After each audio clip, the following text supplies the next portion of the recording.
Sunnah itu bukan kayak channel TV yang kamu suka, ya kamu ambil, yang nggak kamu suka, ya kamu tinggalkan. Ya nggak bisa kayak gitu. Sekali lagi tidak bisa. Kaidah ini merupakan sebuah kaidah yang agung dan tentunya ada asbabul wurud, ada sebuah peristiwa yang melatar belakangi ketika Nabi mengucapkan hadis ini. Hadis ini artinya adalah barang siapa yang menegakkan sunnah, ya, barang siapa yang memberikan contoh di dalam Islam dengan sunnah yang benar atau sunnah yang baik, maka dia mendapatkan pahala dan pahala orang-orang yang mengikutinya.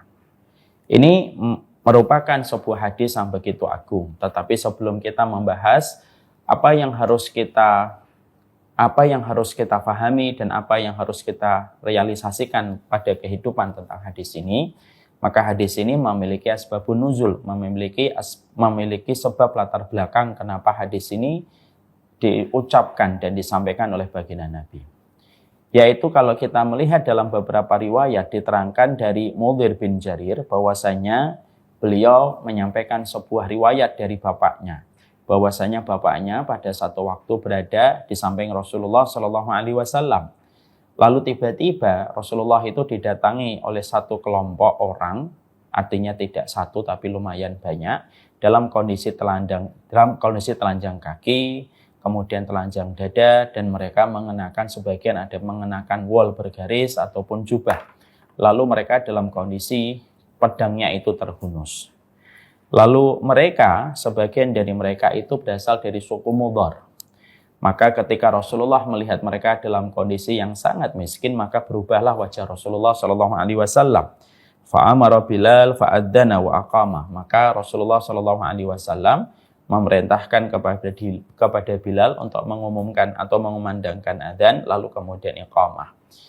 Lalu Rasulullah Shallallahu Alaihi Wasallam melaksanakan sholat bersama dengan sahabatnya. Kemudian Rasulullah Shallallahu Alaihi Wasallam setelah melaksanakan sholat, Rasulullah lalu menyampaikan khutbah. Dimulai ketika beliau membaca ayat Ya ayyuhalladzina amanu taqullaha haqqa tuqatihi wa la tamutunna ya ayyuhan nasu taqu rabbakumul ladzi khalaqakum min nafsin wahidah. Setelah itu maka Rasulullah Shallallahu Alaihi Wasallam menyampaikan yaitu surat Al-Hasyr ayat yang ke-18. Ittaqullaha wal tanzur nafsum ma qaddamat liqad. Takutlah kepada Allah sembari mereka mempertimbangkan apa yang telah mereka lakukan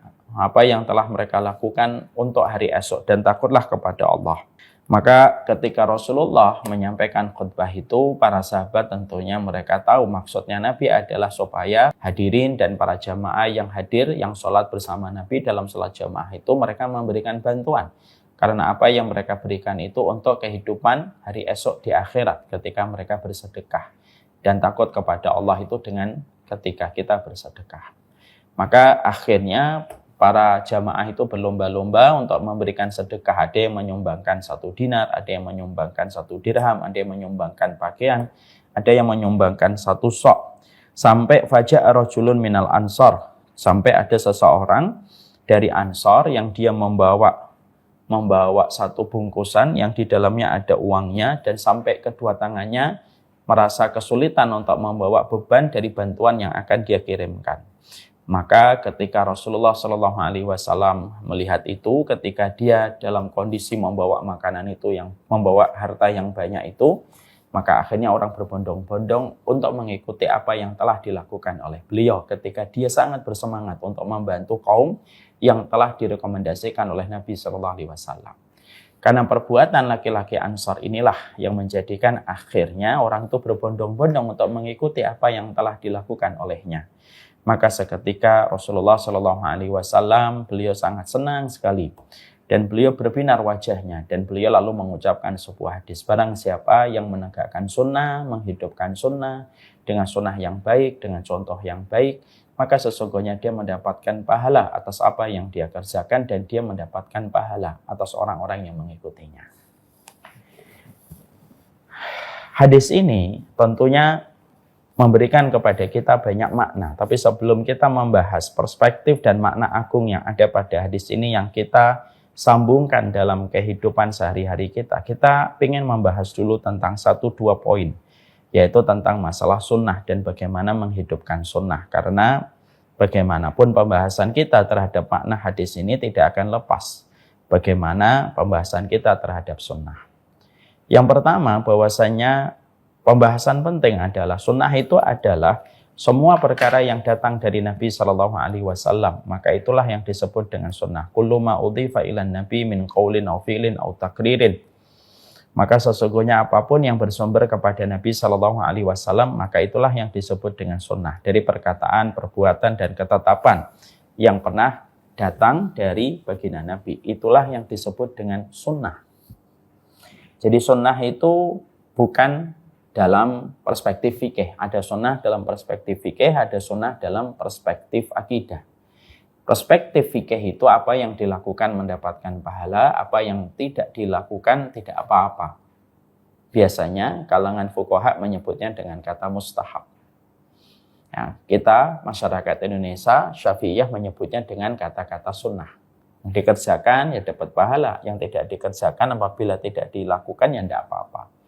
Kayak sholat 2 rakaat habis isya itu namanya sunnah kalau orang Indonesia mengatakan. Walaupun nama lain sunnah dalam fikih itu disebut dengan nafilah atau nawafil atau mustahab. Sunnah yang kita bicarakan di dalam hadis ini yang ketika Nabi mengatakan barang siapa yang menghidupkan sunnah, itu bukan sunnah dalam perspektif fikih. Tapi sunnah yang dikatakan oleh Nabi adalah sunnah dalam perspektif umum, dalam perspektif akidah dan manhaj. Bahwasanya sunnah itu apa sih? Sunnah itu apapun yang datang dari Nabi Shallallahu Alaihi Wasallam, dari perkataan, perbuatan, dan ketetapan beliau. Maka itu yang disebut dengan sunnah. Makanya apapun yang datang dari Nabi, maka itu disebut sunnah. Ada yang sifatnya wajib, kayak sholat duhur, kayak sholat asar, maghrib, isya. Itu sunnah karena Nabi yang mencontohkan, tetapi hukumnya wajib. Ada yang hukumnya nafilah ataupun mustahab, misalkan kita melaksanakan sholat duha, itu sunnah. Kita melaksanakan sholat syuruk, itu sunnah, tapi hukumnya mustahab. Maka sesungguhnya itulah yang kita pahami tentang sunnah. Jadi tolong dibedakan antara sunnah dalam perspektif fikih dengan sunnah dalam perspektif akidah. Ini yang kita harus mengerti yang pertama. Yang kedua, tentunya kita paham bahwasanya hal yang sangat penting yang kita juga harus mengerti tentang sunnah. Maka sesungguhnya sunnah itu adalah sebuah komitmen dan kewajiban kita. Dan sesungguhnya tidak ada harga tawar di dalam sunnah. Sunnah itu bukan opsional dan sunnah itu bukan ikhtiar. Sunnah itu bukan ikhtiarat, dia bukan pilihan. Tapi dia merupakan konsekuensi kalau kita beriman kepada Allah. Maka wajib untuk mengikuti sunnah. Makanya ada di dalam surat Ali Imran satu ayat yang disebut dengan ayatul imtihan, ayat ujian. Ketika Allah mengatakan di dalam firman-Nya, "Qul in kuntum tuhibbunallaha fattabi'uni yuhibbukumullah wa yaghfir lakum dzunubakum wallahu ghafurur rahim."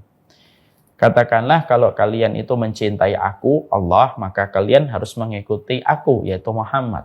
Barang siapa yang mengikuti Muhammad, maka dia diampuni dosanya dan dia dicintai oleh Allah. Dan Allah Maha Pengampun lagi Maha Penyayang. Ini disebut dengan ayatul imtihan, ayat ujian. Kenapa?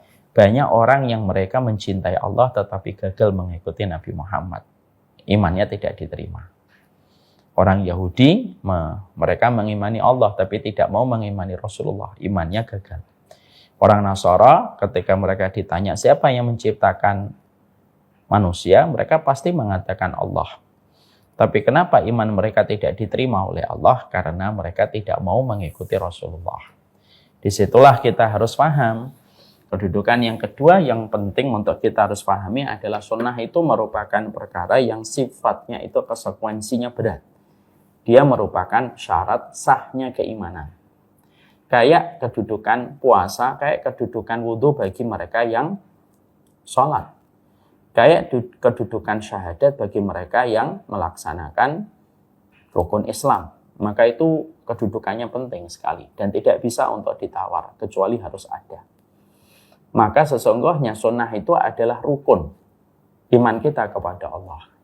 Ada manusia mengaku bahwasanya dia mengimani semua penciptaan ini adalah Allah, tapi dia tidak mau mengikuti Nabi Muhammad. Ya tidak bisa. Itu tidak bisa dibolak-balik. Itu sifatnya mutlak. Makanya sampai kita menjumpai Ibnu Abbas itu mengatakan hunaka salasu ayatin nuzilat la tuqbal wahidatum illa biqariniha. Ada 3 ayat yang apabila kita kerjakan tidak akan diterima pengamalan 3 ayat ini sampai kita menyertakan 3 ayat penyertanya. Apa itu? Ayat atiullaha, itu iman kepada Allah tidak akan diterima sampai kita iman kepada Rasul. Makanya ayatnya atiullaha wa atiur Rasul. Yang kedua, sholat sampai bayar zakat. Makanya di dalam Quran bertebaran aqimus sholah wa atuz zakah. Yang ketiga, syukur kepada Allah harus syukur kepada orang tua. Di dalam surat Luqman, anishkurli wali walidayka, bersyukur kepadaku ya bersyukur kepada orang tuamu. Maka di situ akhirnya kita paham mengimani sunnah itu hukumnya wajib. Tidak bisa untuk ditawar. Dia satu paket yang tidak dipisahkan. Buat nasi goreng ya harus ada nasinya. Kalau kamu punya bawang merah, bawang putih, punya kecap, punya garam, tapi nggak ada nasinya, ya nggak akan bisa kamu mendapatkan nasi goreng. Karena syaratnya mendapatkan nasi goreng itu minimal harus ada nasinya.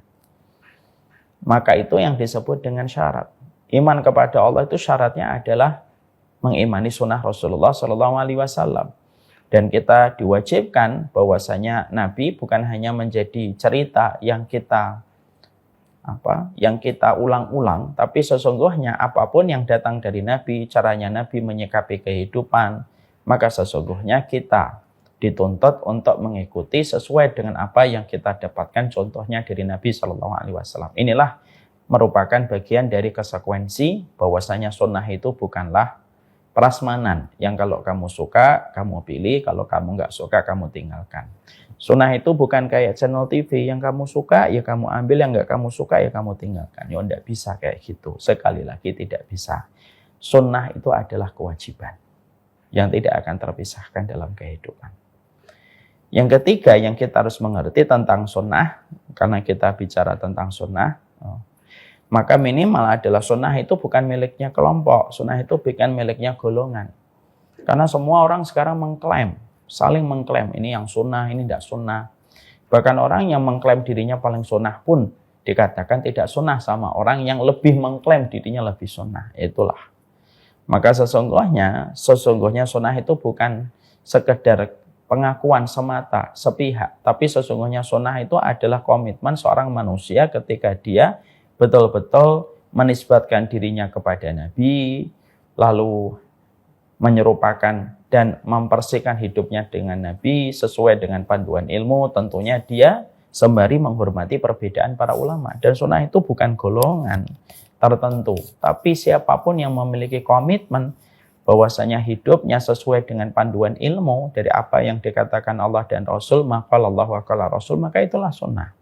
Tentunya tanpa kita menafikan adanya perbedaan-perbedaan yang terjadi di antara para ulama.